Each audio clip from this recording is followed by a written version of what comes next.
नमस्कार, आप देख रहे हैं प्राइम न्यूज का डिजिटल प्लेटफॉर्म। मैं हूं आपके साथ पूजा पुनिया। मिडिल ईस्ट में बढ़ते तनाव का असर अब भारत की ऊर्जा व्यवस्था पर दिखने लगा है। ईरान ने अमेरिका और इजरायल के हमले के जवाब में खाड़ी क्षेत्र के ठिकानों को निशाना बनाया, जिसके बाद कतर में तरलीकृत प्राकृतिक गैस यानी कि LNG लिक्विफाइड नेचुरल गैस का उत्पादन रोक दिया गया है।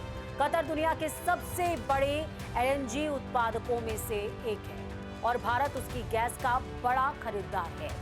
ऐसे में जैसे ही कतर से सप्लाई रुकी, भारत की गैस कंपनियों ने तुरंत उद्योगों को मिलने वाली गैस में कटौती शुरू कर दी। सरकार और कंपनियों का कहना है कि ये कदम इसलिए उठाया गया ताकि घरेलू उपभोक्ताओं जैसे कि घरों की रसोई गैस या फिर जरूरी क्षेत्र की सप्लाई प्रभावित ना हो। लेकिन सवाल ये है कि आखिरकार LNG क्या होती है और क्यों उसको लेकर इतना बवाल है। कतर में उत्पादन रुकने से भारत क्यों परेशान हो गया? उद्योगों को गैस क्यों कम दी जा रही है? और अगर ये संकट लंबा चला तो आम लोगों पर इसका क्या प्रभाव, क्या असर पड़ेगा? आइए इसे बिल्कुल आसान भाषा में समझाने की आपको कोशिश करती हूँ। सबसे पहले समझिए LNG होती क्या है और इसका इस्तेमाल कहाँ कहाँ होता है। सबसे पहले ये समझ लेते हैं LNG यानी कि लिक्विफाइड नेचुरल गैस होती क्या है। प्राकृतिक गैस सामान्य रूप से गैस के रूप में होती है, लेकिन जब इसे बहुत कम तापमान पर ठंडा किया जाता है तो ये एक तरल यानी कि लिक्विड बन जाती है। इसी को LNG कहा जाता है। इस प्रक्रिया के फायदे हैं कि गैस को जहाजों से दूर दराज देशों तक भेजना बेहद आसान हो जाता है। कम जगह में ज्यादा गैस स्टोर की जा सकती है। ट्रांसपोर्ट लागत कम हो जाती है। जब LNG जहाजों के जरिए किसी देश में पहुंचती है तो फिर उसे गैस के रूप में, गैस के फॉर्म में चेंज किया जाता है और पाइपलाइन के जरिए उद्योगों, बिजली घरों तक पहुंचाया जाता है। भारत में गैस का इस्तेमाल कहां कहां होता है, अब आपको ये भी जान लेना चाहिए। भारत में प्राकृतिक गैस का इस्तेमाल कई अहम क्षेत्रों में होता है। सबसे पहले जो जानकर आप चौंक जाएंगे, उर्वरक क्षेत्र यानी कि फर्टिलाइजर। यूरिया बनाने में प्राकृतिक गैस मुख्य रूप से कच्चा माल होता है। बिजली के उत्पादन में भी कई पावर प्लांट्स हैं जहां पर गैस से ही बिजली बनाई जाती है।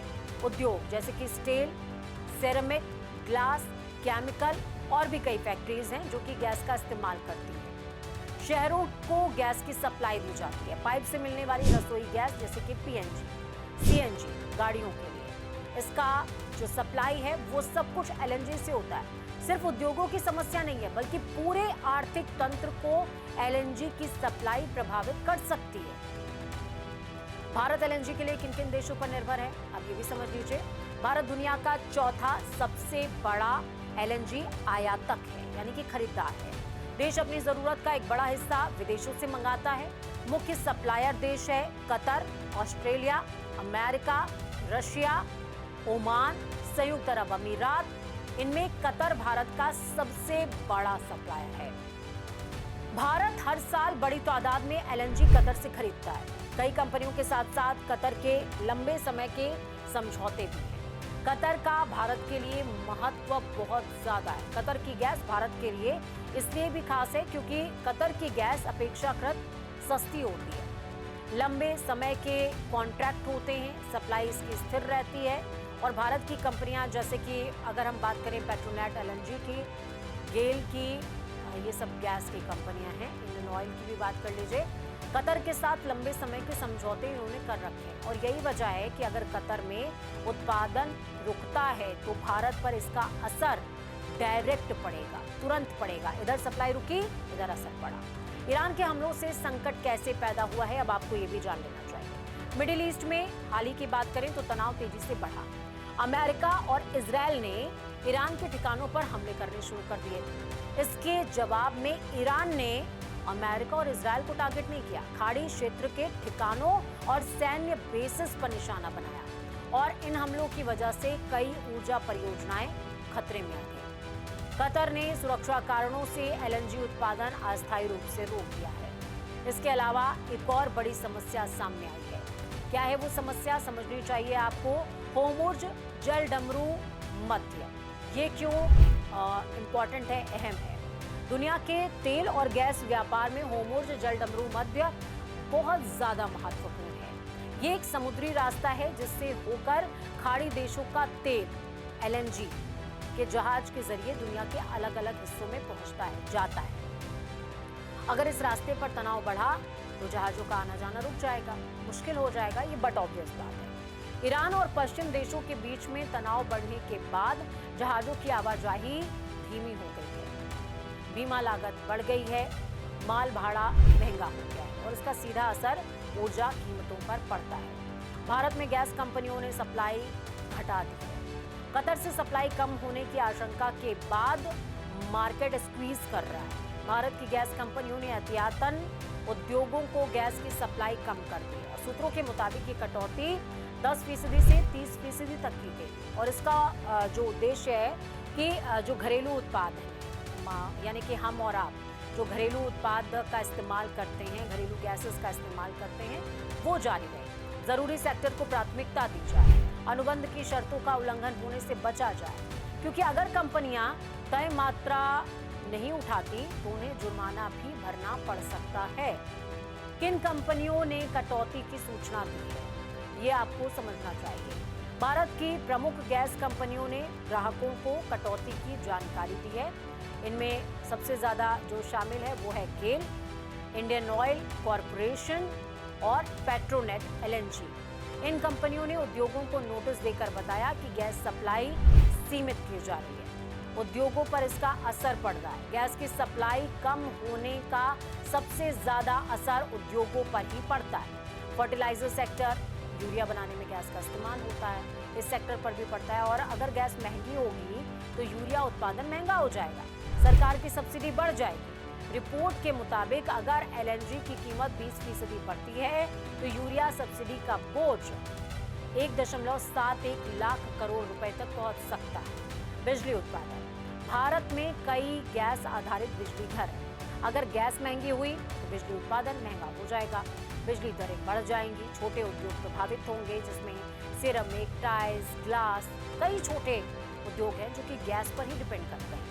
गैस महंगी होने से उत्पादन लागत बढ़ेगी और प्रोडक्ट अपने आप महंगे हो जाएंगे। रसोई गैस पर भी इसका असर पड़ेगा। क्या असर पड़ेगा समझिए। अगर LNG की कीमत लंबे समय तक बढ़ती रहती है तो इसका असर LPG यानी कि रसोई गैस, आपकी हमारी रसोई गैस पर पड़ेगा। हालांकि LPG और LNG अलग अलग चीजें हैं, लेकिन ऊर्जा बाजार में इनके दाम एक दूसरे से प्रभावित होते हैं। अगर ऊर्जा संकट गहराता है तो गैस की कीमतें बढ़ेंगी, सरकार को ज्यादा सब्सिडी देनी पड़ सकती है और ये महंगा होगा। क्या CNG भी महंगी हो सकती है? तो इसका जवाब है CNG भी प्राकृतिक गैस से ही बनती है। अगर गैस की कीमतें बढ़ती हैं तो CNG के दाम बढ़ सकते हैं, परिवहन लागत बढ़ सकती है और जिसका असर ऑटो के किराए पर, टैक्सी के किराए पर, बसेस की सेवाओं पर, सभी पर सीधे तौर पर, डायरेक्ट तौर पर पड़ेगा। वैश्विक बाजार में LNG क्यों महंगी हो रही है, अब आपको ये समझना चाहिए। इस समय LNG की कीमतें कई कारणों से बढ़ रही हैं। एक, मिडिल ईस्ट में तनाव है, दूसरा जहाजों पर जोखिम है, बीमा लागत बढ़ गई है, सप्लाई में अनिश्चितता है, यानी कि आज सप्लाई आ गई, कल आएगी नहीं आएगी पता नहीं। जब सप्लाई कम होती है, डिमांड ज्यादा होती है तो कीमतें तेजी से बढ़ती हैं, ये सिंपल रूल है। स्पॉट मार्केट के बारे में अब आपको बताती हूँ कि आखिरकार ये होता क्या है। जब कंपनियां तुरंत डिलीवरी के लिए गैस खरीदती हैं तो उसे स्पॉट मार्केट कहते हैं। भारत की कंपनियां अब स्पॉट टेंडर निकालने की तैयारी कर रही हैं ताकि कमी को पूरा किया जा सके। लेकिन परेशानी का है, परेशानी ये है कि स्पॉट मार्केट में कीमतें ज्यादा होती हैं, माल भाड़ा महंगा होता है। किसी भी चीज़ को आप अर्जेंसी में मंगाएं, देखिए उसका जो वैल्यू है वो बढ़ जाती है, ठीक ऐसा ही है यहाँ पर भी। बीमा लागत बढ़ जाती है और इससे आयात और ज़्यादा महंगा हो सकता है। और अगर ये संकट लंबा चला तो क्या होगा?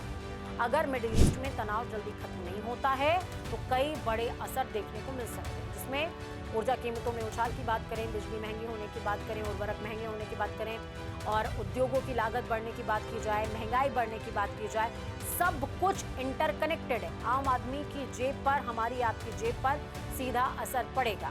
भारत के सामने विकल्प ऐसे में क्या मौजूद है? आप डर गए हों तो मैं आपको ये भी बता दूं। इस संकट से निपटने के लिए भारत के पास कुछ विकल्प हैं।